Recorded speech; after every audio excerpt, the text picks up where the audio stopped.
Hi, it's Georganne Bender. And Rich KIZER. And we're coming to you from Newport Beach, California, a suburb of LA. Right on the beach. Right on the beach, which we're not enjoying because we just flew in from New York and we're going back first thing tomorrow morning, and we'll be back in Chicago by 2 o'clock. But we want to tell you a little bit about what happened on our adventures here. We're staying at this wonderful hotel. It's a 5-star hotel. And you may have heard me tell the story in the past about how I checked into a hotel and it was another 5-star hotel, and we got there at 3 o'clock in the morning and they didn't have any rooms. Of course, Rich goes up to his room, no problem. They had no rooms for me, and I ended up unpacking my luggage in the lobby. And the story goes, and it's true, by about the time I was hanging my underwear on the lampshade, they found a room for me.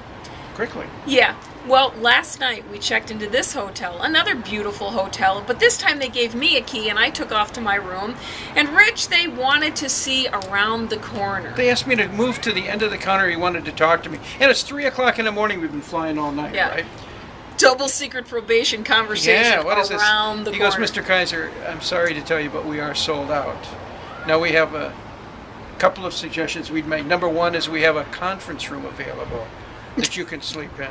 Or number two, we have to move you to an alternate property. Wait a minute. We got like a crowd of people waiting to hear us the first thing in the morning, and I'm not going to go down the street. It's 3:30 now in the morning, and I'm not going to do that. So I said, no, I'm not moving. But the conference room that he said, no problem, it's a big room, and it's like every other room. It's got a bed in it, and a TV, and a bathroom, and everything is stocked. The only issue is it doesn't have a couch. Well, that's not so bad. I mean, I guess I can deal with that. Yeah. So I went all the way up to the 19th floor, and I walked into my conference room. There was no bed. It was a conference room. It was a table that sat 25 people and a coffee station. No soap, no towels. Nothing. So I called down there and I said, you told me there was a bed in this room. He said, well, I'll have to get the bed for you. Well, that's a good idea. So late up, about 25 minutes later, now it's 4 o'clock, a guy comes up with a rollaway bed. Twin bed. No towels. Twin bed. A twin bed, right? A rollaway. I'm into best with George. I rolled the bed. After he left, I rolled the bed so my feet were right at the door, at the window, and so I could wake up in the morning and look at the scenery, at least look over there. The best part was, though, at 9 o'clock in the morning, there's people coming to the door ready. They're going to have their a meeting in my... I got a towel wrapped around me, just got out of the show. That's just pathetic. So, we started thinking about, in a property like this, and things always like this happen at the really nice properties. They never seem to happen at the little ones, because I think maybe they plan better. I don't know, for us anyway. But you know what? Here's the thing. You have customers that you know are coming. They have guaranteed reservations. Yeah. They've made the reservations with a big group. You can't do things like that. You can't say, I'm going to send you down to another property, or I'm going to put you in a room and you can throw your sleeping bag on the conference table and have a nice day. It was almost... You need contingency plans. It was almost like I was negotiating the solution.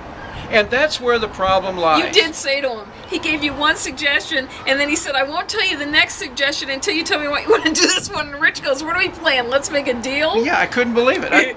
But here's so contingency plans. It happens all the time. If you have a customer in your business that has a problem, the worst thing that you can do to that customer is make them come up with the solution. Make them jump through the hoops. Right. And so I was charged with coming up with this. What are we going to do about this entire mess at 4 o'clock in the morning? The process should really be that any business should have those contingency plans. Let's role play a little bit and say a customer comes into our business. This is the problem. What do we do? What solutions? What 3 things can we do off the top right away so that everybody is armed and ready to speak? So what are the things that you have in your business? Sit down and have a brainstorming session with all the people who work there.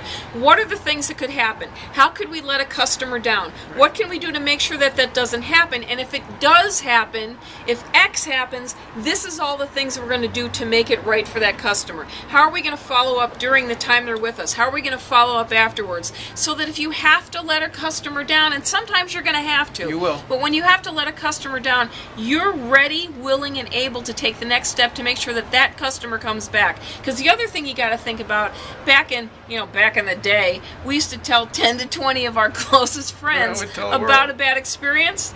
This morning, I tweeted about the experience and I Facebooked pictures of Rich's room, and within 20 minutes we had 25 people commenting on the situation.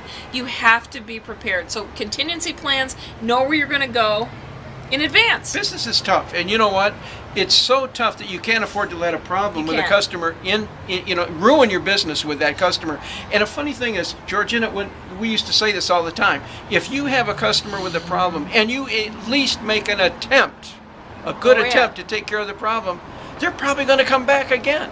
But it's where you put the onus entirely on the customer and say, what is it that you want? And get to a point that they've got to come up with all the solutions, and you say, well, I can't do that and I can't do that. At some point, they're going to get really angry and say, that's it, I don't ever want to do business with you again. They don't want to hear no, no, no, no, no. So the contingency plan's a thing. So we are in the suburbs of LA. We're this close to Anaheim. We have 5 hours before we, you know what that means?